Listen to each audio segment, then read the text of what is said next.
Hi there, thanks for coming back to the channel. The title for today's video is How to Keep Your Webinar Attendees Engaged. Keep watching and I'll give you my thoughts after the break.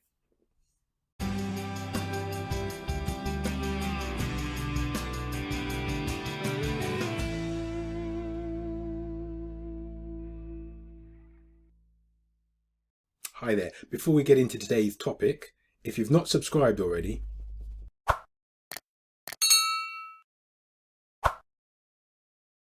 today's topic, how to keep your webinar attendees engaged. We're living in an age of more video conferencing. The Zoomification of business is here. Obviously, there are other video conferencing tools available. In this video, I want to share 6 tips to keep your webinar attendees engaged. And when I refer to a webinar, it could also be a workshop that's hosted online and using video conferencing to connect with your attendees. Number 1, I should say. The first of those is to have a good video backdrop and audio. It doesn't have to be a very impressive bookshelf. It can be a plain background like this one I have here. Just something that keeps people focused on the content of your webinar rather than distracted by what's behind you. So the first one, have a good video backdrop. You should also check your audio and Wi-Fi connectivity.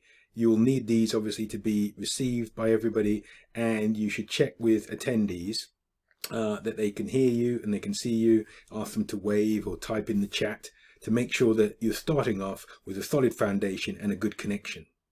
Number 2, you bring the energy and dynamism to the webinar.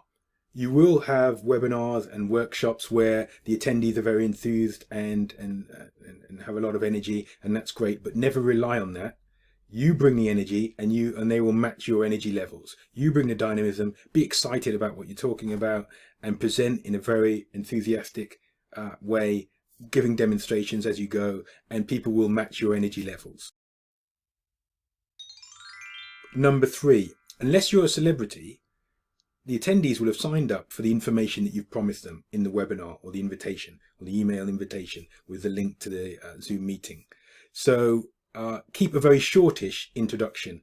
Your biog should be just a few sentences issued briefly to give context so that they can validate. The attendees will know that you are somebody who is credible in this area, but you don't need to go through your whole life history and all your academic achievements and career achievements. Keep it short. Number 4, design an interactive session. What do I mean by that? There will be some presentation materials. Usually, typically they are presented on PowerPoint or some other document presentation software. And by using PowerPoint, you are obviously taking the lead. You're the leader, you're the host, and that's fine. Make sure that you build in a Q&A session. And if people have questions during your presentation, allow them to put those questions in the chat and you can get back to them later. But your objective should be to run an interactive session. Yes, you are the leader, you're a presenter, but you want other people to contribute. That will be a more successful session, and also attendees are more likely to retain the information that you've given them if they participate in the session in one way or another.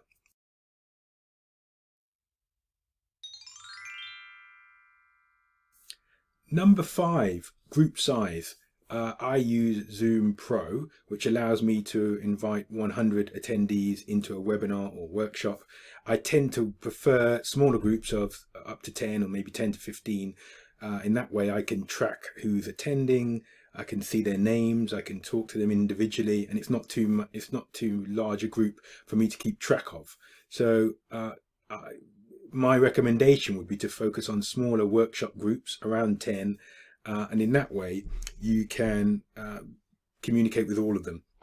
What I like to do is, if there's somebody that hasn't contributed, they've not asked a question, or they've not made a comment or sent anything in the chat, I will name them, not sort of verbally. I will probably send a message via chat and just say, have you got any questions, or are you following? Is there anything I need to explain again? And I'll just do that in a message, and normally that brings them out of themselves, and they will make a comment or they'll respond, and they appreciate it as well, because you're presenting, but you're also got enough time and attention to look at people who are not participating at the same level. So that's very much to be appreciated, and that's the benefit of working with a smaller group,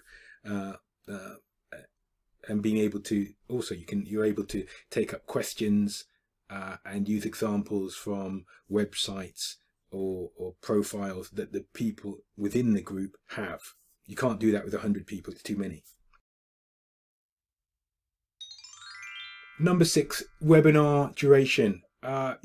Although we are in the attendees may be in the comfort of their own homes and they're watching obviously via internet, don't make the sessions too long.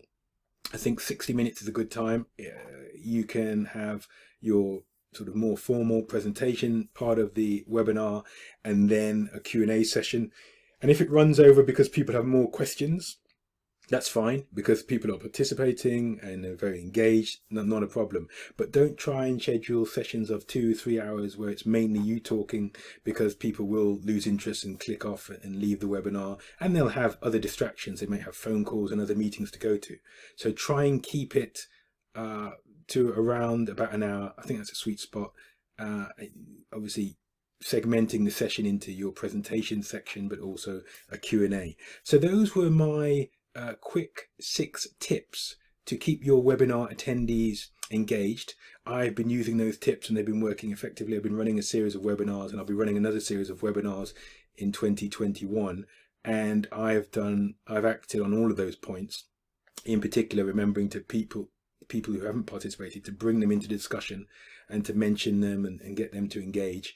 And in that way I've been able to run very good sessions that have been very well received, and people have given me good feedback afterwards. So follow those tips and hopefully you'll get the same results. Thanks for watching this video. If you haven't subscribed already,